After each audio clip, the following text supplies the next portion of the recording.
तो आया तो मुश्किल से 2 मिनट बोला, लेकिन बोला। ये जो चीजें हैं, इन सारी चीजों को आपको ध्यान रखने की जरूरत है कि हमें मालूम है हमारी लड़ाई क्या है, हमें मालूम है कि हमारा लक्ष्य क्या है, हमें मालूम है कि हमारा रास्ता कितना कठिन है, हमें मालूम है इस रास्ते से गुजरते हुए हमें क्या क्या देखना पड़ेगा, क्या क्या झेलना पड़ेगा। बावजूद उसके जैसे पहले दिन थे ऐसे ही आज है, और आखिरी दिन जिस दिन जीत का पट्टा हमें मिलेगा, जिस दिन जीत का परचम हम लहराएंगे, हमारे चेहरे की रौनक, हमारा आत्मविश्वास ऐसा ही होगा। यही आपको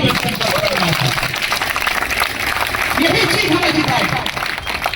आज एक बहुत बड़ी रिपोर्ट आई, बल्कि आई तो कल है, मैंने आज सुनी है, और वो सारी चीजें हैं जो हमने किसान आंदोलन के दौरान कानून की व्याख्या करते हुए एक एक चीज देश के लोगों को समझाई।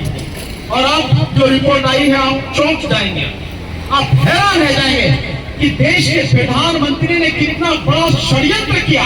षड्यंत्र शब्द इस्तेमाल मैं कर रहा हूं कि अमेरिका में रहने वाला एक बिजनेसमैन, मराठे उसका नाम है, वो बिजनेसमैन वहां से यहां आके नीति आयोग में बैठ के उसने वो षड्यंत्र की रचना रची। नीति आयोग के साथ में 11 लोगों की कमेटी बनाई, उस कमेटी में वो शामिल था, और उसने कहा कि यही समय है जिस समय किसानों से उनकी जमीन ली जा सकती है, सिर्फ इस बहाने से कि भाई ये जो जमीन है इस पर प्राइवेट जो या कॉर्पोरेट है ये आएंगे तो जमीन की पैदावार बढ़ेगी और किसानों की आय दुगनी होगी। वो षड्यंत्र अब निकल के आ रहा है। वो किसानों की आय दुगनी करने का नहीं था, 2022 में दुगनी करने की बात हुई, अब तो 2023 में खत्म होने जा रही है। अगस्त चल रहा है, अगस्त की आज 21 तारीख है, तो 2023 में कितना समय लगेगा?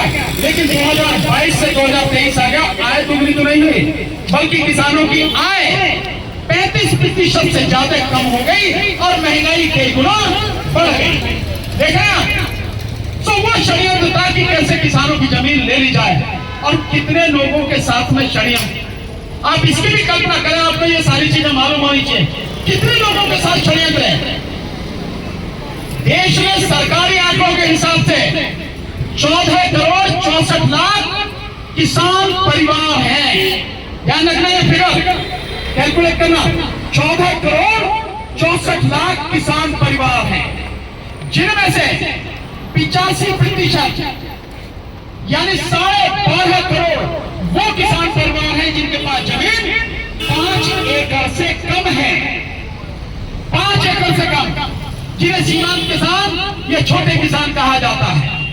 और इस जमीन पर काम करने वाले किसानों के अलावा जो खेतीहर मजदूर हैं, यानी जो लोग खेती में काम करते हैं, वे किसान अपने साथ साथ करते हैं, लेकिन कभी ईख बोआनी हो, कभी जो है खेत में पानी लगवाना हो, मतलब इन सारे कामों के लिए आदमियों की जरूरत होती है। तो वो जो काम करते हैं उनको खेतीहर मजदूर बोलते हैं।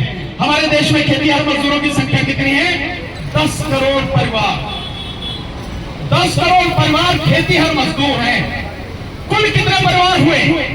14 करोड़ 64 लाख वो और 10 करोड़ ये, तो तकरीबन 25 करोड़ परिवार हो गए।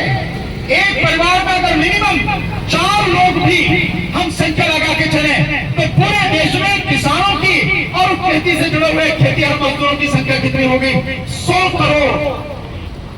100 करोड़ लोगों के साथ षड्यंत्र करने वाला बेशरम व्यक्ति आज देश का प्रधानमंत्री बना बैठा है। और सारी चीजें एक एक करके खुल के आ रही है कि किस तरह से अडानी की कंपनी के साथ बैठ के, अडानी के लोगों के साथ में बैठ के जो कानून है उसमें फेरबदल करवाएंगे और एक कृषि कानून लाएंगे।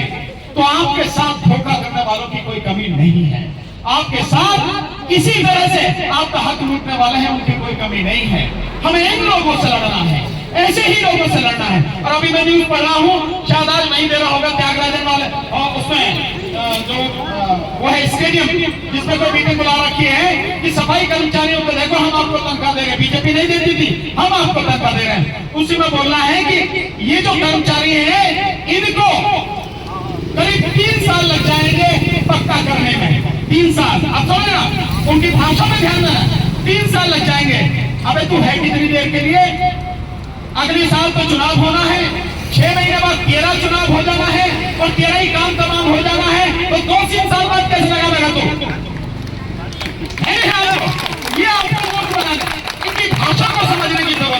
ये लोग मूर्ख बनाने की भाषा।